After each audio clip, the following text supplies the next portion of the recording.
tozokobana kati ya temps fort tozotya bavideo po esalisa je sais que na kati ya groupe boyambi eza ndenge moko te, développement eza ndenge moko te, motu na moto amipesaka na ndenge na ye.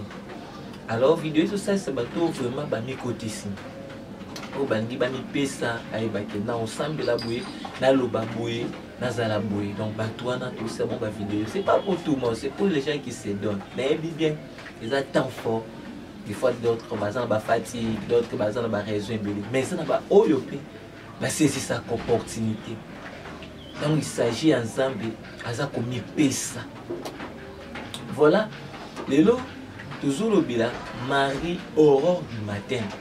Marie Aurore du matin lobi eleki tolobelaki tobengaki mama lokola fille de Sion. Maintenant tozobenga ye bongo kote atondisa biso na présence ya Nzambe, amemela biso bonheur eza Nzambe kati na biso bato. Alors lelo tozoyekola ye lokola Marie Aurore du matin. Bapesi biso texte à Luc 2, le 7 premier verset dans Tanga. Luc chapitre 2, le 7 premier verset. Bible lobby. En ces temps-là parut un édit de César Auguste ordonnant un recensement de toute la terre. Ce premier recensement eut lieu pendant que Autrinius était gouverneur de Syrie. Tous allaient se faire inscrire chacun dans sa ville. Joseph aussi, montant de la Galilée, de la ville de Nazareth, pour se rendre en Judée, dans la ville de David appelée Bethléem, parce qu'il était de la maison et de la famille de David, afin qu'il se fasse inscrire avec Marie, sa fiancée, qui était enceinte. Pendant qu'ils étaient là, le temps où Marie devait accoucher arriva, et elle enfanta son fils premier-né. Elle les mélota et les couchant dans une crèche, parce qu'il n'avait pas de place pour eux dans l'hôtellerie. Texte Oyo, Tolandi Malam, Bazo Pesa Biso, Bazo Laksa Biso, circonstance où Jésus a botamaki. El Bosma Lobby, Edith Moko Bimaki, ordonnance Moko Signamaki, ba enregistrer bateau. Bon, Joseph na Marie bakendaki ko se faire enregistrer.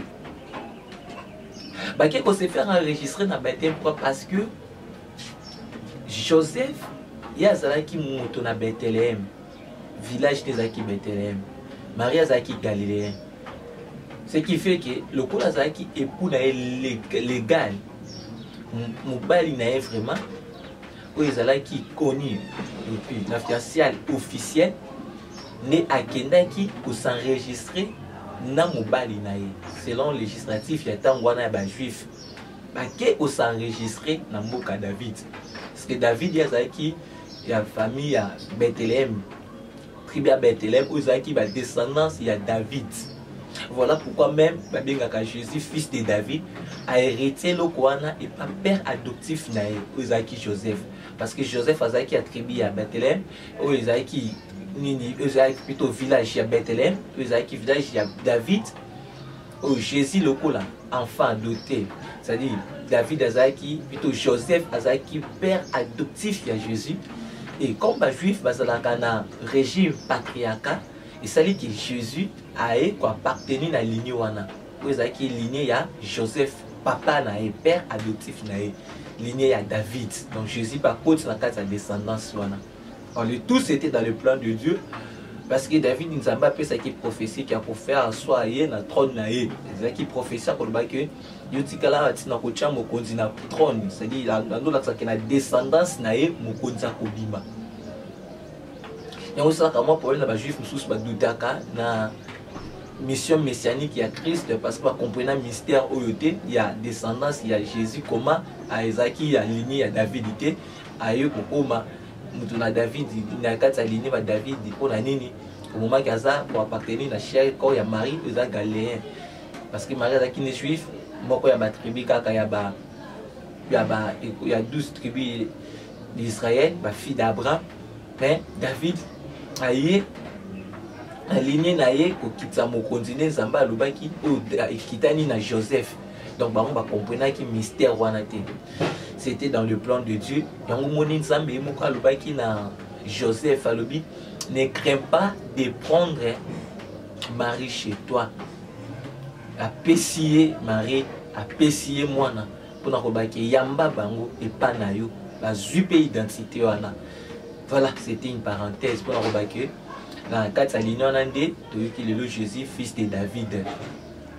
Qu'est-ce qu'on s'enregistrer dans Bethléem? Parce que il dit que c'est ce qui nous bat recensé Batunio Soto. Donc, Bakomi, madame comme Marie pour ça pour taper et Marie a bouti.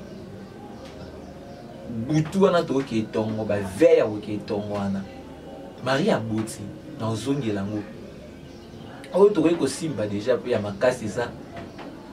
Tant que va enregistrer bango pour ça pour bouteiller. C'est ce qui a fait que la Vierge Marie Azaki enregistré té.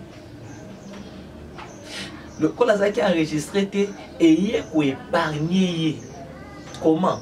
Lorsqu'il va commencer à recherche il y a Jésus pour pas bomailler. Pour se souvenir et pas voir Hérode. Allez ici même ba roi mage bon mon esika mona sa boya boye bisanga. Tout ça dans le but de éliminer moi. Ceux qui s'enregistrent qui va identifier facilement. Voilà la grâce du Seigneur. Dieu peut t'épargner à enregistrer dans la liste de famille pour famille identifier avec Bassalomabé. Marie Azaki a enregistré et aïe Kobota. Donc à Boti mon bikisi. À Boti oyo aye ko bekisa mokili mais on konzi abato nyonso tout Jésus de Nazareth. Le lot ozo bengi lokola aurore du matin parce que aurore c'est cette lumière oyo eza ko bima pendant que molili ezalaki. Marie aye ko bimisa lumière wana na mokili. Aurore eza lumière eza ko annoncer grande chose, tout un grand bonheur la vie à bateau.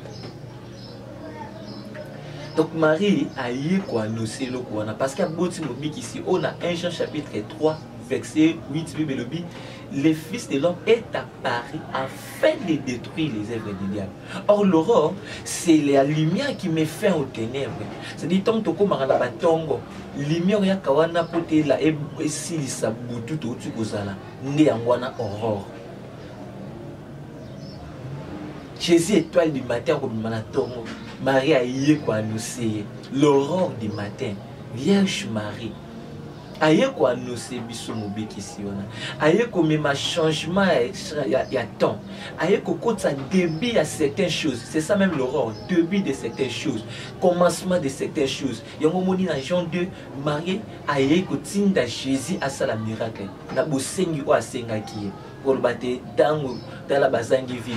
Jésus n'a pas bandaki ko sa miracle. Bible dit ezaki pour Jésus miracle ya yango.